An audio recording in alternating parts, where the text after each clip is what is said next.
रुद्र, मैंने लॉयर से बात कर ली है। 1 साल का कॉन्ट्रैक्ट बनाने के लिए। सबको दिखाने के लिए हम मैरिड होंगे।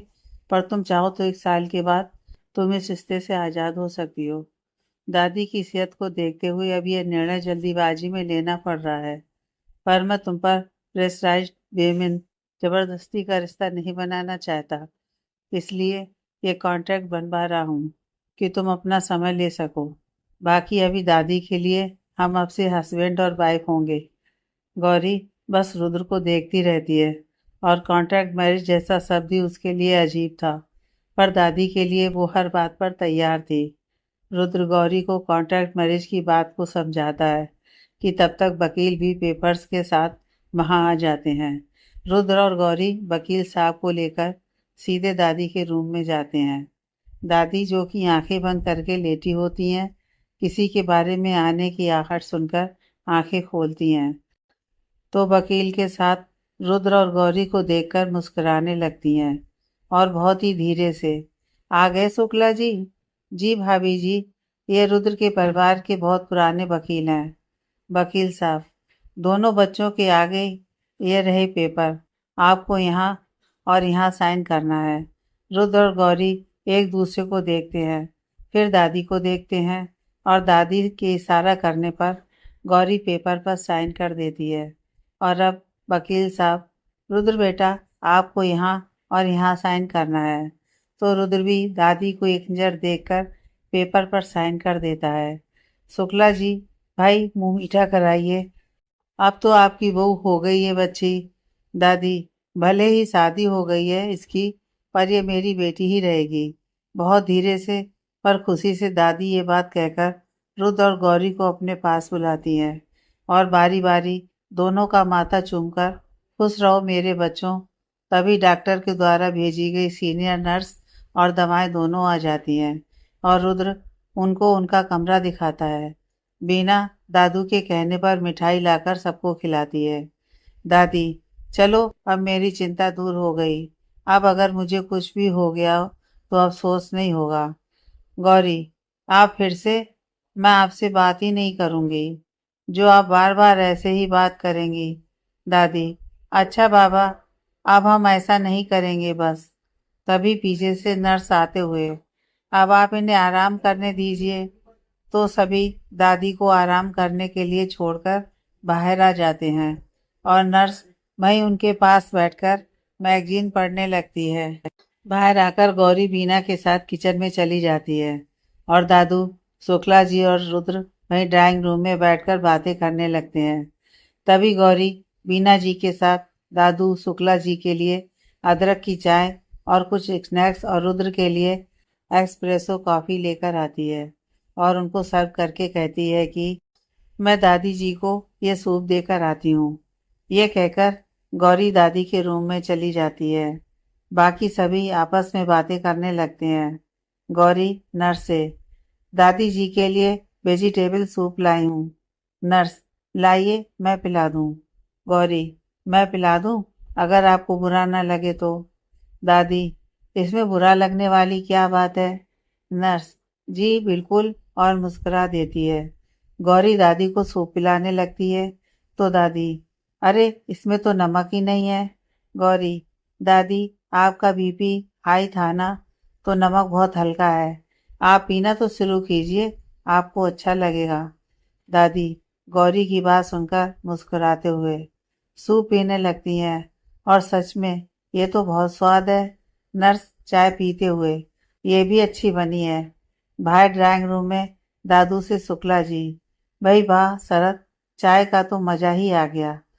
आज बीना ने क्या चाय बनाई है। तो क्या यार शुक्ला, तुमको भी मैं क्या कहूँ, यह चाय हमारी बहू ने बनाई है। इतना सुनकर रुद्र को कुछ अजीब सा लगता है। तभी दादू, रुद्र काफी ठंडी हो रही है। रुद्र, जी दादू, और काफी उठाकर पीने लगता है तो पहला सिप लेते ही अपने आप ही उसकी बहुएं स्वाद के आनंद से उठ जाती हैं। दादू, क्या हुआ, कुछ गड़बड़ है क्या। रुद्र, नहीं दादू, ये काफी रिफ्रेशिंग है, मजा ही आ गया। कॉफी पीकर और स्नैक्स का मजा लेकर सभी आपस में बात कर रहे थे। तभी गौरी दादी के कमरे से बाहर आते हुए देखती है। तो दादू, गौरी बेटा, गौरी, जी दादाजी, दादू, यहाँ आइए। गौरी सूप का कटोरा बीना को देकर दादू के पास आती है। जी दादाजी। तो शुक्ला जी कुछ शगुन के रुपए गौरी के हाथ में रखते हुए, ये आपके लिए बेटा, पहली बार आपके हाथों से इतनी टेस्टी चाय और नाश्ता किया है, तो ये आप रखें। गौरी, पर क्या मैं आपको अंकल कह सकती हूँ? शुक्ला जी, हाँ हाँ, क्यों नहीं। गौरी, तो अंकल जी, आपके लिए चाय या नाश्ता बनाने में पैसों का क्या काम? शुक्ला जी, बेटा हर बार नहीं दूंगा, शादी के बाद पहली बार आपके हाथ से कुछ खाया है, तो ये शगुन होता है। दादू, हाँ बेटा, शुक्ला जी सही कह रहे हैं, और हमने भी आपको इसीलिए बुलाया है। तो यहाँ आइए मेरे पास। और दादू टेबल से एक डिब्बी निकालकर गौरी को देते हुए, ये आपके लिए। गौरी, पर दादाजी। दादू, इसे अभी पहनिए। गौरी बहुत संकोच के साथ, पर दादू, ठीक है, अगर आप हमें अपना नहीं मानती तो कोई बात नहीं। गौरी, नहीं नहीं दादाजी, ऐसी बात नहीं है। पर अच्छा, धीरे से बोलती है। मैं पहन लेती हूँ। डिब्बे को धीरे से खोलती है तो देखती है कि उसमें लॉकेट के साथ एक मोटी सी चैन होती है। दादाजी, ये बहुत ज्यादा भारी है, और मुझे इन सब की आदत नहीं है। दादू, अभी के लिए आप पहन लो, कर्फ्यू खुल जाने पर रुद्र के साथ जाकर अपनी पसंद से ले आना। अब गौरी रुद्र को देखती है तो वो भी कहता है कि दादू कह रहे हैं तो अभी के लिए पहन लो। गौरी चैन हाथों में लेकर पहनने लगती है, पर उससे बंद नहीं हो रही थी। तो दादू रुद्र से कहते हैं, रुद्र, उसकी मदद करो। रुद्र, पर दादू। दादू, मैं कुछ कह रहा हूँ तो। रुद्र उठकर चैन गौरी के हाथों से लेकर धीरे से गले में डालकर गौरी से कहता है, बाल हटाओ अपने। गौरी अपने बाल हाथों से समेटते हुए आगे करती है, तो गौरी की गोरी पीठ और गले पर काला तिल रुद्र को अजीब सा लगता है। तो वो जल्दी से चैन के लॉक को गले से पीछे हवा में रखते हुए बंद करता है और कहता है, हो गया, अब मैं स्टडी में जा रहा हूँ। और तुरंत वहां से स्टडी में चला जाता है।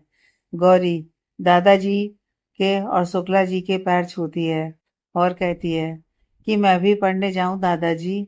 दादू, ठीक है बेटा, पर अभी सुनीता क्या कर रही है? गौरी, दादी जी सूप पीकर दवा खाकर सो गई हैं। दादू, फिर ठीक है, अब आप जाओ। गौरी भी अपने कमरे में चली जाती है। शुक्ला जी जब देखते हैं कि सभी चले गए हैं, तो अरे यार शरद, तेरे रुद्र ने शादी का कॉन्ट्रैक्ट बनवाया है, वो भी 1 साल का। मैं उसके सामने तुमसे कुछ कह नहीं पाया। दादू, पोता किसका है? हमें तो पहले ही शक था कि ये इतनी आसानी से मान कैसे गया। खैर, अब तो ये फंस ही गया है, और मुझे तो इस बच्ची पर पूरा भरोसा है कि रुद्र इससे दूर रह ही नहीं पाएगा। हम भी ढूंढने जाते पर ऐसी बहू ना ला पाते। जो भी रिश्ता हमारे रुद्र के लिए आया, या कोई भी लड़की उसके आगे पीछे घूमी, तो सबके पीछे सिर्फ पैसा रहा, मेरा रुद्र नहीं। सुनीता और मैं हमेशा से ऐसी लड़की चाहते थे जो हमारे रुद्र के खालीपन को भर दे। वो बच्चा हमारे लिए ही सोचता है हमेशा। बस यही डरते थे कि हमें कुछ हो गया तो इसका क्या होगा। चिंकी को तो ये संभाल लेगा, पर इसकी चिंता हमें जीने नहीं दे रही थी। और ये कहते हुए दादू की आंखें नम हो जाती हैं। शुक्ला जी, क्या यार शरद, तुम आज भी वैसे के वैसे ही हो। हमें भी तुम्हारे यकीन पर यकीन है कि ये बच्ची रुद्र को मजबूर कर देगी अपनी सादगी से, और अपने साथ जीने के लिए उसका खालीपन भर देगी। उस बच्चे ने बहुत छोटी उम्र में अपना बचपना खोया है, तो मुझे भी इस बच्ची पर यकीन है कि रुद्र इससे दूर रह ही नहीं पाएगा। अब आगे क्या करना है यह सोचो। रुद्र स्टडी में अपने दिल पर हाथ रखे खड़ा है। ये अचानक से इस दिल को क्या हो गया है, पता नहीं। जब से उसे चैन पहनाई है तो, और पानी का जग उठाकर सारा पानी पी जाता है, और सर झटकते हुए लैपटॉप पर अपना काम करने लगता है। गौरी गौरी भी अपने कमरे में बैठी पढ़ रही होती है, और रह रहकर उसे रुद्र की कॉन्ट्रैक्ट मैरिज की बात याद आती है और वो सोचने लगती है कि भला ऐसी भी कोई शादी होती है जो साल भर या निर्धारित समय के लिए हो और फिर खत्म। खैर, मैं क्यों परेशान हो रही हूँ? मुझे कौन सा इनके साथ हमेशा रहना है। एक बार दादी ठीक हो जाए तो। और वो भी सर झटक कर अपनी पढ़ाई करने लगती है। अब तक शुक्ला जी जा चुके थे और दादू वही ड्राइंग रूम में बैठकर न्यूज़ देख रहे हैं कि अभी इस समय कर्फ्यू की क्या परिस्थिति है। तभी गौरी ऊपर से नीचे आती है। इस समय उसने अपने खुले बालों का मैसी बन बना लिया है और किचन में चली जाती है कि खाना बनाने में बीना की मदद कर सके। लंच का टाइम हो चुका है तो गौरी और बीना सब खाना टेबल पर लगाते हैं। आज सब लोग इस समय घर पर मौजूद हैं, वरना ज्यादातर इस समय दादी और बीना ही लंच किया करते थे, क्योंकि दादू और रुद्र दोनों ऑफिस में होते थे। पर आज कर्फ्यू के कारण सभी मौजूद हैं। बीना, बहू जी, आप सबको बुला लीजिए, तब तक मैं बाकी का सामान ले आती हूँ। गौरी को बहू जी सुनकर अजीब सा लगता है, तो वो कहती है कि मैं आपसे छोटी हूँ, तो आप मुझे गौरी ही बुलाइए और मैं आपको काकी। बीना, ठीक है बिटिया, अब आप सबको बुला लीजिए। तभी दादी नर्स के साथ कमरे से बाहर आते हुए, भाई हम तो आ गए हैं। तो दादू और गौरी जल्दी से उठकर दादी को सहारा देकर डाइनिंग पर लाकर बिठाते हैं। दादी, गौरी जाइए रुद्र को बुलाइए। गौरी, पर दादी। तो दादी गौरी को देखने लगती हैं। तो गौरी धीरे से जी दादी और स्टडी की तरफ बढ़ जाती है। दादी दादू को देखकर मुस्कुरा देती हैं। दादू, अब ठीक है ना आप? दादू की आंखें नम हो जाती हैं। दादी, अरे ये क्या, मैं तो अभी अपने रुद्र के बच्चों के साथ भी खेलूंगी। दादू ये सुनकर हंस देते हैं और वहीं स्टडी से आते हुए रुद्र और गौरी दोनों एक दूसरे को देखने लग जाते हैं और जल्दी से आगे बढ़ जाते हैं। सभी मिलकर खाना खाते हैं। सभी एक दूसरे से बातें करते हैं, पर रुद्र और गौरी चुप होते हैं। दादी, बीना, गौरी का सामान चीकू के कमरे में रखवा देना और चीकू, कल हॉस्टल से गौरी का सामान घर ले आना। गौरी, जो कि खाना खा रही थी, उसके गले में कुछ अटक जाता है। दादू और रुद्र दोनों ही जल्दी से पानी का गिलास गौरी को देते हैं। गौरी दादू से गिलास लेकर पानी पीती है और खांसते हुए उसका चेहरा लाल हो जाता है। Rudra, are you okay? Gauri बिना देखे ही, जी। दादी, बेटा आप ठीक हैं? गौरी, जी दादी हम ठीक हैं, आप परेशान ना होइए। दादी, बेटा बुरा नहीं मानिएगा, पर अब आप और रुद्र पति और पत्नी हैं तो एक ही कमरे में रहेंगे ना। और अब हॉस्टल से भी आपका क्या काम, आपका अपना घर जो है। गौरी ये सुनते ही गौरी के गालों पर आंसू लुढ़क जाते हैं, जिसे देख दादी, क्या हुआ मेरी बच्ची, क्या मेरी कोई बात बुरी लगी? गौरी जल्दी से, नहीं नहीं दादी माँ। इस वक्त गौरी की आवाज में एक अपनापन है जिसे कोई भी महसूस कर सकता है। ऐसी कोई बात नहीं, पर यह अपनापन और गौरी की आवाज सुन जाती है। दादी, मेरी बच्ची, और अपने हाथ फैला देती है। तो गौरी भी धीरे से दादी के गले लग जाती है। दादी गौरी के सर पर हाथ फिराने लगती हैं। खुश रहो मेरी बच्ची।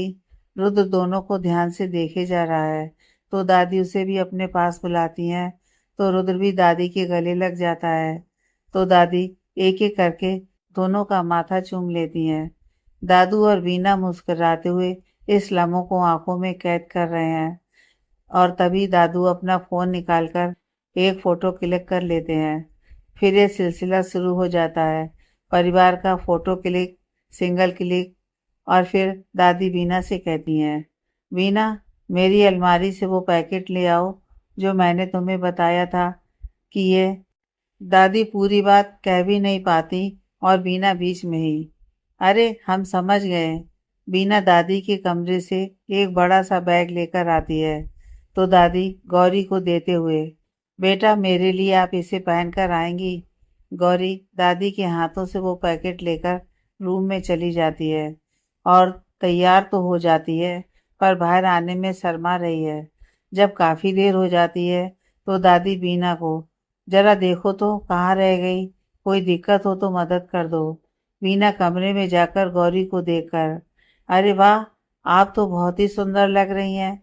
चलिए दादी बुला रही हैं। और अपनी आंखों से काजल निकालकर गौरी के कान के पीछे लगा देती है। गौरी काकी, ये पैकेट में कुछ और सामान भी है। तो बीना, साथ ही लिए चलते हैं।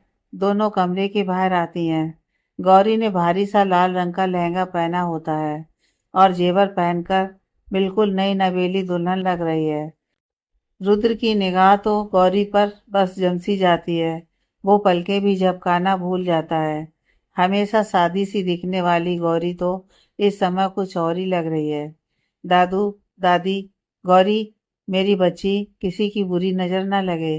बीना, अम्मा जी, इसमें कुछ और भी है। दादी, इधर दो। और बेटा रुद्र, बेटा, गौरी, तुम दोनों मेरे साथ चलो। दादी दोनों को घर के मंदिर में एक साथ लेकर जाती हैं। रुद्र तो बस गौरी को ही देखे जा रहा है। गौरी इस समय लगी ऐसी रही है। दूधिया गोरी, काजल की हल्की सी लाइन, बालों का बना हुआ बन, जिससे कुछ खुली हुई लटें उसके गालों पर हवा से लहरा रही हैं। कानों में हिलते हुए झुमके, माथे पर बेंदा, सुर्ख वेलवेट रेड होंठ, छोटी सी लाल बिंदी, हाथों में भरकर चूड़ियां, कमर पर पूरी कमर बंद। शब्द कम पड़ रहे हैं बताने के लिए, जिससे कि हमारे एरोगेंट रुद्र अपनी अकड़ को तो भूल ही गए हैं। बस एकटक गौरी को देखते हुए आगे चले जा रहे हैं। तभी दादी, रुद्र बेटा, चप्पलें तो उतारिए। दादी की आवाज सुनकर रुद्र होश में आता है। और हूँ, जी दादी। और चप्पलें उतारकर दोनों मंदिर में जाते हैं। अब दादी बीना के हाथों से वो बैग का बचा हुआ सामान लेकर उसमें से एक डिब्बी, जो कि चांदी की थी, वो रुद्र को देकर, बेटा, ये डिब्बी खोलिए, थोड़ा आराम से। तो दादी की बात सुनकर रुद्र वैसा ही करता है। और डिब्बी खुलने पर रुद्र देखता है कि उसमें सिंदूर है। तो वो दादी को देखकर, दादी ये। दादी, हाँ बेटा, शादी तो आपकी हो ही चुकी है। अब आप दोनों पति पत्नी हैं। तो हमारे रीति रिवाज के लिए गौरी की मांग अब सूनी नहीं रह सकती। तो आप ये सिंदूर गौरी की मांग में भरिए। गौरी और रुद्र एक दूसरे को देखते हैं और फिर दादी को। रुद्र गौरी से आंखों ही आंखों में इजाजत लेता है और गौरी एक बार फिर दादी को देखकर रुद्र को देखती है और हाँ में इशारा करती है। तो दादी रुद्र को एक गिन्नी देकर, लो बेटा, इससे सिंदूर उठाकर 5 बार गौरी की मांग भरो। रुद्र बिल्कुल दादी के कहे अनुसार ही करता है और सिंदूर भरते हुए थोड़ा सा सिंदूर गौरी के नाक पर गिर जाता है, जिससे वो और ही खूबसूरत लगने लगती है। और अब दादी एक मंगलसूत्र रुद्र को देकर गौरी को पहनाने को कहती हैं। तो रुद्र वैसा ही करता है और फिर दादी दोनों को सभी बड़ों के पैर एक साथ छूने को कहती हैं। रुद्र और गौरी दोनों दादी, दादू और बीना के भी पैर छूते हैं। तो बीना जी, अरे भैया, आप हमारे भी। नहीं नहीं। रुद्र, काकी, सिर्फ कहने के लिए नहीं कहता, मानता भी हूँ। तो आशीर्वाद दीजिए। बीना की आंखों में नमी आ जाती है और गौरी रुद्र की यह बात सुनकर रुद्र को प्यार से देखने लगती है। बीना दोनों को दिल से आशीर्वाद देती है। सदा खुश रहे, भगवान आप दोनों की जोड़ी हमेशा बनाए रहे। रुद्र और गौरी दोनों सबका आशीर्वाद लेने के बाद रुद्र, दादू और दादी, अब तो आप दोनों खुश हैं ना? दादू और दादी दोनों, बहुत मेरे बच्चे। दादू, मैं तो ये सोच रहा हूँ कि अब मैं तुम्हें डांटूंगा किस बात पर। दादू की बात सुनकर सभी एक साथ हंस देते हैं और गौरी की खनकती हंसी रुद्र को थोड़ा बेचैन कर देती है। गौरी, दादी, मैं ये बदल लूं? बहुत भारी है। तो दादी कुछ सोचकर, अच्छा, तुम मेरे साथ चलो। तो गौरी को अपने साथ ले जाती हैं। रुद्र का मन था कि गौरी कुछ देर तो ऐसे ही रहे, पर वो कह नहीं पाता। दादी गौरी को एक और पैकेट देकर, आज के लिए तुम अभी इसको पहन लो और रात में पूरी तरह से कपड़े बदल लेना। पर अभी सिंदूर भराई की रस्म हुई है, तो एकदम से सब कुछ नहीं उतारना। गौरी वो पैकेट लेकर, जी दादी, और अपने कमरे की तरफ ऊपर जाने लगती है। दादू भी दादी के पास ही आ जाते हैं। बाकी सब भी आराम करने चले जाते हैं। गौरी वो पैकेट हाथ में लेकर सीढ़ियाँ चढ़ने लगती है और लहंगे में पैर फंसने से गिरने को होती है कि पीछे से आ रहा रुद्र उसे थाम लेता है। रुद्र की उंगलियां गौरी की खुली कमर पर छू जाती हैं, जिससे कि दोनों ही असहज हो जाते हैं। रुद्र गौरी को धीरे से सीधा खड़ा करके पैकेट उसके हाथ से ले लेता है और गौरी को संभल कर ऊपर चलने को कहता है, तो गौरी हाँ में सर हिलाकर आगे बढ़ जाती है। ऊपर पहुंच जाने पर रुद्र गौरी को उसका पैकेट देते हुए, गौरी, गौरी, जी सर। रुद्र, आज बहुत सुंदर लग रही हो, और तुरंत ही वहां से अपने कमरे में चला जाता है। गौरी वहीं पर खड़ी, पर मैं और कुछ सोचते हुए अपने कमरे में चली जाती है और दादी के दिए हुए कपड़े पहन लेती है कि तभी गौरी के रूम का डोर नॉक होता है। गौरी, खुला है, आ जाइए। रुद्र कमरे में आता है। इस समय गौरी लाइट मेकअप और फिरोजी रंग की साड़ी पहनकर तैयार है। ज्वेलरी भी उसने कम कर दी है। तो गौरी को देखकर अपने दिल पर हाथ रखता है और मन में, आज ये मुझे बेचैनी क्यों हो रही है, और ये मुझे अपनी तरफ। गौरी रुद्र को सोचते हुए देखकर, सर, आपको कोई काम था? रुद्र, हाँ, थोड़ा रुका। दादी ने आपको मेरे कमरे में शिफ्ट होने को कहा है, और कल कर्फ्यू में भी थोड़ी ढील है, तो हॉस्टल भी चलना है। कल सुबह तैयार रहें, तो आपका सामान ले आएंगे। तभी बीना पीछे से आकर, बिटिया, चलिए आपका सामान बाबा के कमरे में रखवा दें। तभी उनकी नज़र रुद्र पर पड़ती है। गौरी, पर काकी, मेरा ज्यादा सामान है ही नहीं। तो बीना, कोई नहीं, जितना है तो उतना ही पहुंचा देते हैं। तो रुद्र, काकी, आप परेशान ना हो, मैं ले जाऊंगा।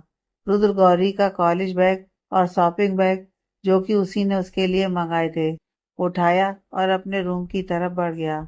तो गौरी भी चुपचाप पर बहुत ही धीमी चाल से कमरे की तरफ चल दी। रुद्र कमरे के अंदर आता है और क्लोसेट में गौरी का सामान रखता है। गौरी कमरे के दरवाजे पर ही खड़ी होती है। रुद्र क्लोसेट से बाहर आकर देखता है तो गौरी कमरे में नहीं होती है। रुद्र दरवाजे की तरफ बढ़ जाता है और गौरी को देखकर, रुक क्यों गई, अंदर आओ। अब जब तक के लिए हम पति पत्नी हैं, यह हम दोनों का ही कमरा है।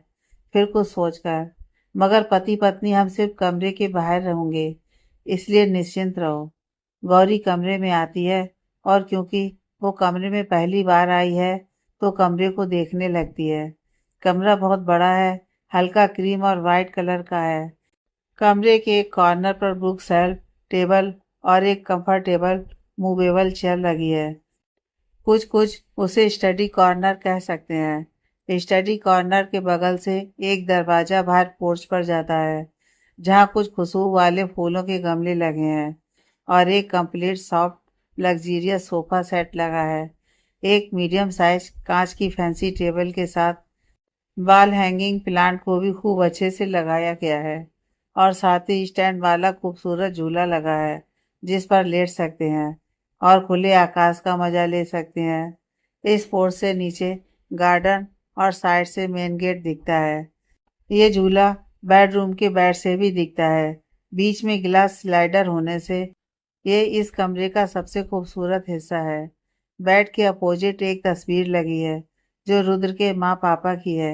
यहाँ भी एक आराम कुर्सी और सोफा सेट बिग टेबल लगा है, पोर्च की ही तरह, और बेड के इर्द गिर्द side table with multiple drawer है।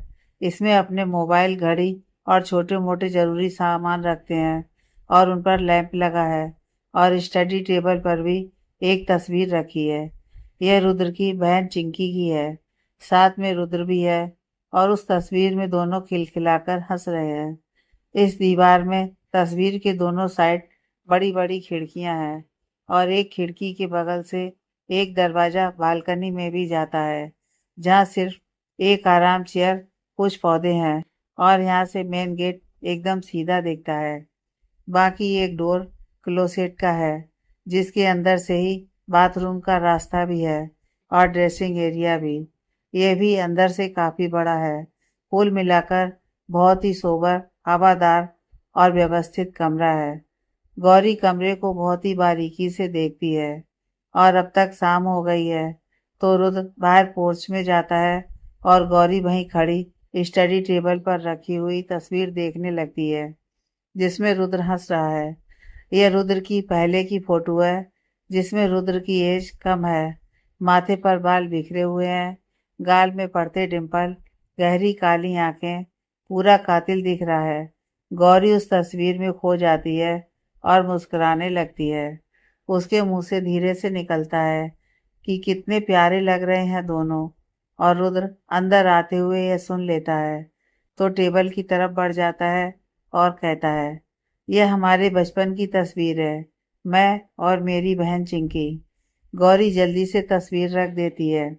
तभी डोर नॉक करके बीना जी 2 कप चाय लेकर आती हैं तो गौरी उनके हाथ से ट्रे लेकर, अरे काकी, मुझे बुला लिया होता, आपने तकलीफ क्यों की? बिटिया, हम बुलाते तो आवाज कैसे आती? गौरी मोबाइल से। और बीना और गौरी दोनों हंस देती हैं। रुद्र गौरी की हंसी में कहीं खो जाता है। बीना चाय देकर चली जाती है। तभी गौरी चाय का कप बढ़ाकर, सर चाय। तो रुद्र हाँ, और हाथ बेध्यानी में आगे करता है कि थोड़ी चाय रुद्र के हाथ पर छलक जाती है तो गौरी जल्दी से कप साइड में रखकर रुद्र का हाथ पकड़ लेती है। और पानी, सर पानी कहाँ है? आपका हाथ।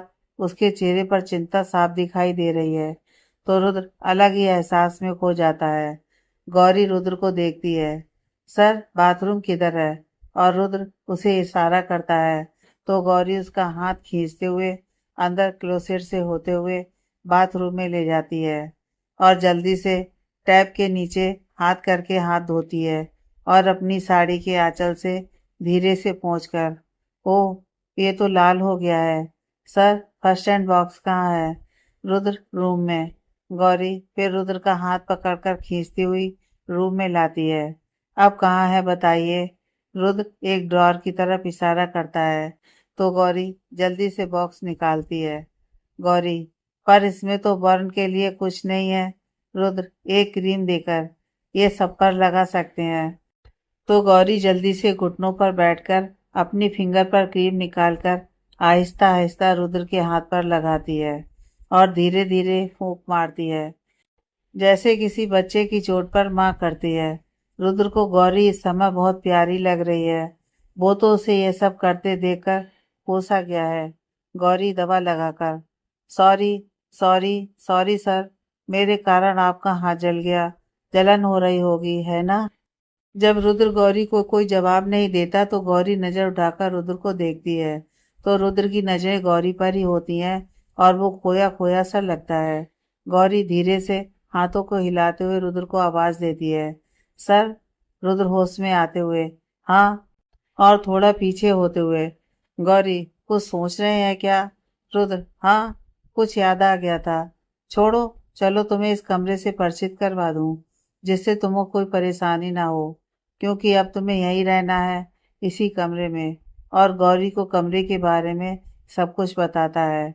फिर पूछता है, अब तो सब पता चल गया, कुछ पूछना हो तो पूछ सकती हो। गौरी, नहीं, अब तो आपने सब बता दिया। बीना, बाबा और बिटिया चलिए नीचे, खाना लग गया है, अम्मा जी बुला रही हैं। रुद्र गौरी बीना जी के साथ नीचे जाते हैं और सब लोग मिलकर खाना खाते हैं। कि दादी, अरे चीकू, ये तुम्हारा हाथ क्या हुआ? रुद्र, कुछ नहीं वो। फिर मुस्कुराकर, वो थोड़ी सी चाय हाथ पर छलक गई थी। दादी, दादी रुद्र के मुस्कुराते हुए चेहरे को देखकर, अरे ज्यादा तो नहीं जला? रुद्र, नहीं, वो गौरी ने फर्स्ट एड कर दिया है। दादी गौरी को देखकर, खुश रहो मेरी बच्ची।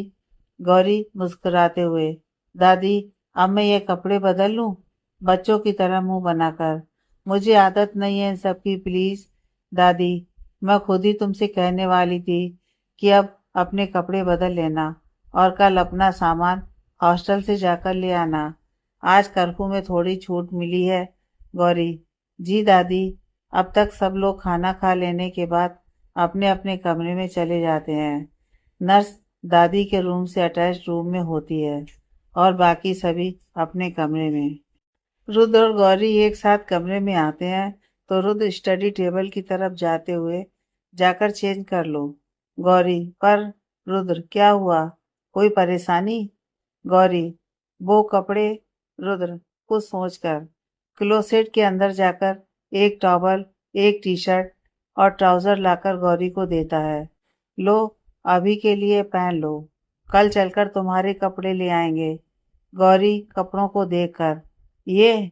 रुद्र, अभी के लिए तो यही है, वरना दादी की साड़ियाँ या मेरी बहन के शॉर्ट कपड़े चाहिए तो लाए देता हूँ। गौरी, ये अभी तो पहन लूंगी, पर ये कपड़े कहाँ धोते हैं? तो मैं?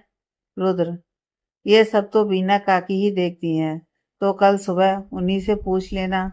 गौरी अब बिना कुछ कहे वो कपड़े लेकर क्लोसेट में चली जाती है। थोड़ी देर में नहाकर चेंज करके बाहर आती है। हाइट में गौरी कम नहीं है। 5 फीट 6 इंच हाइट होने से 6 फीट 2 इंच के रुद्र के कपड़े उसने थोड़ा फोल्ड करके पहन लिए, पर पर्सनालिटी या बिल्ट में फर्क होने से वो कपड़े उसे बहुत ढीले आते हैं, तो वो थोड़ा अनईजी होती है।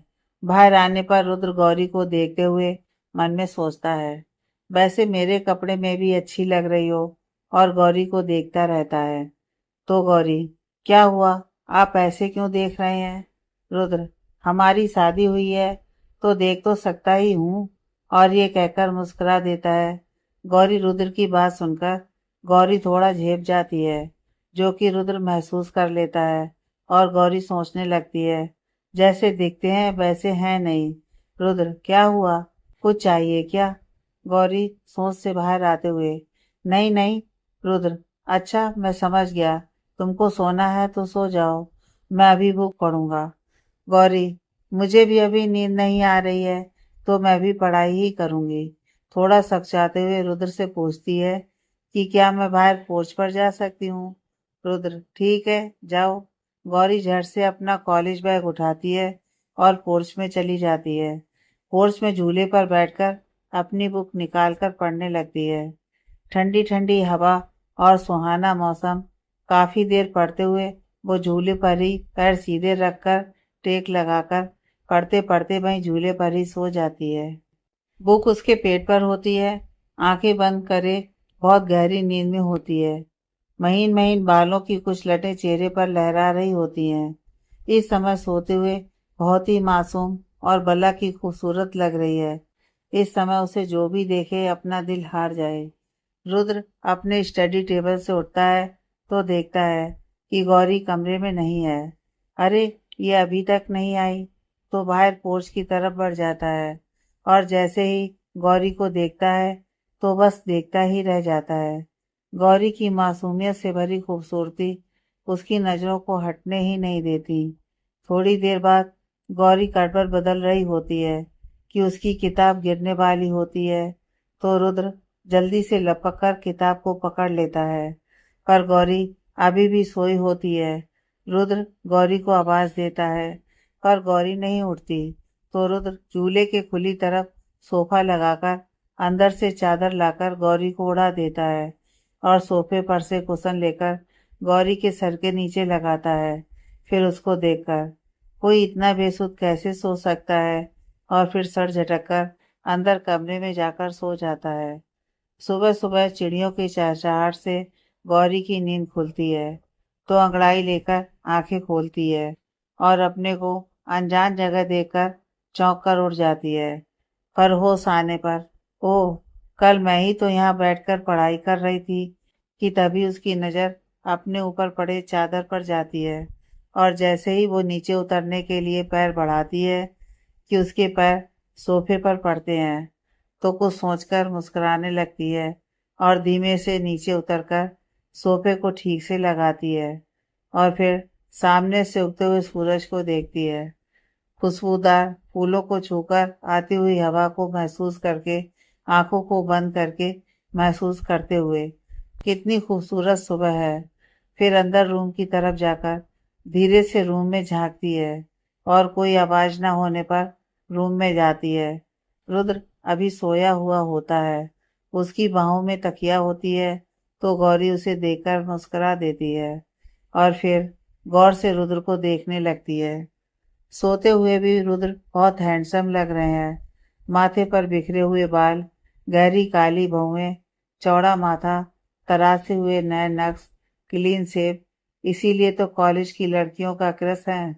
गौरी रुद्र को देख रही होती है कि अपने मन में आ रहे भावों को समझते हुए उसे कॉलेज में रुचिका को पढ़ने वाली डांट याद आ जाती है। और जैसे ही उसे याद आता है तो तुरंत वो क्लोसेट की तरफ बढ़ जाती है। अपने कपड़े लेकर नहाकर कपड़े पहनकर बाहर क्लोसेट सेक्शन में आकर मिरर के सामने खड़ी होती है और तैयार होने लगती है कि तभी रुद्र क्लोसेट में अंदर आता है और तैयार हो रही गौरी को देखता है, जो कि बिना दुपट्टा खड़ी होकर बाल सुखा रही थी। और बाल सुखाने के बाद जैसे ही बालों को पीछे झटकती है कि वो सीधे रुद्र के मुंह पर लगते हैं और रुद्र के मुंह से आह निकल जाती है। तो गौरी तुरंत पीछे देखती है। रुद्र अपनी एक आंख पर हाथ धरे होता है। Gauri sorry sorry sorry sir, और जल्दी से अपना दुपट्टा उठाकर फूंक मारकर रुद्र की आंख की सिकाई करने लगती है। थोड़ी देर बाद, अभी कैसा है सर? रुद्र, इट्स ओके, अभी ठीक है, और फिर बाथरूम में चला जाता है। गौरी जल्दी से बालों का मैसी बन बनाकर अपना दुपट्टा उठाकर ओढ़ते हुए बाहर भाग जाती है, इससे पहले कि रुद्र बाहर आए। रुद्र फ्रेश होकर बाहर आता है तो देखता है कि गौरी क्लोसेट में नहीं है। क्लोसेट का डोर खोलकर धीरे से कमरे में आता है तो देखता है कि गौरी कमरे में भी नहीं है। फिर सर झटककर जिम में चला जाता है। इधर गौरी नीचे हॉल में पहुंचती है, फिर मंदिर में जाकर पूजा करती है। उसकी मीठी सी आवाज में भजन वहां गूंज उठता है। भजन की आवाज सुनकर सभी वहां आ जाते हैं। गौरी जैसे ही पूजा करके उठती है तो पीछे सबको खड़ा देखकर अपने सर पर टपली मारकर कहती है कि लगता है मैंने आप सबको डिस्टर्ब कर दिया। आई एम सॉरी दादाजी, दादी जी। फिर पीछे रुद्र को देखती है तो नजरें नीचे करके सॉरी दादाजी, रोबीली आवाज में, आज के बाद हम तुम्हें माफ नहीं करेंगे, समझी? और फिर चुप हो जाते हैं। तो गौरी उन्हें देखने लगती है तो दादाजी आगे कहते हैं कि अगर रोज सुबह हमें ऐसे भजन सुनाई नहीं दिए तो। पहले तो गौरी समझ नहीं पाती, फिर बात समझते ही जल्दी से दादाजी और दादी जी के पैर छू लेती है और फिर रुद्र के भी पैर छूती है। दादाजी और दादी जी, खुश रहो मेरी बच्ची। अब से हमारी सुबह रोज ऐसी ही मीठी होनी चाहिए। रुद्र, सीधे सीधे आज मुझे कैंपस जाना है तो नाश्ता करके तैयार हो जाना और हॉस्टल में अपना सामान ले आना। गौरी, जी सर, और बीना के साथ नाश्ता लगवाने चली जाती है। रुद्र रूम में चला जाता है और नहाकर तैयार होकर वापस आता है। तब तक सभी नाश्ते के लिए डाइनिंग पर होते हैं। सभी नाश्ता करते हैं और उसके बाद रुद्र और गौरी कैंपस के लिए निकलते हैं।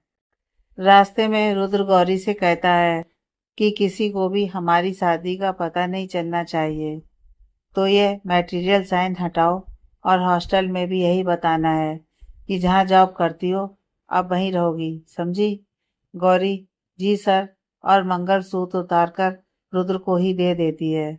ये आप रखिए, मुझसे खो न जाए, और बाल खोलकर सिंदूर छिपाकर बाल ठीक करती है। अब तक दोनों कैंपस आ गए हैं। गौरी, कैंपस से कुछ पहले ही गाड़ी रोकिए। रुद्र, पर यहाँ क्यों? अभी तो कुछ दूर है कैंपस। गौरी, अगर सबसे छिपाना ही है तो मैं यहाँ से अकेले ही जाऊंगी। मुझे भी किसी के सवालों के जवाब नहीं देना पड़ेगा। रुद्र कुछ सोचकर, ठीक है, तो पहले तुम जाओ, मैं पीछे से आता हूँ। गौरी गाड़ी से उतरकर कैंपस की तरफ पैदल ही बढ़ जाती है। अभी कुछ ही दूर चली थी कि गुड लुकिंग स्मार्ट सा लड़का अपनी बाइक गौरी के बगल में लाते हुए, हाय गौरी। गौरी, हाय तपन, कैसे हो? तपन, मस्त, बैठो, मैं कॉलेज ले चलता हूँ।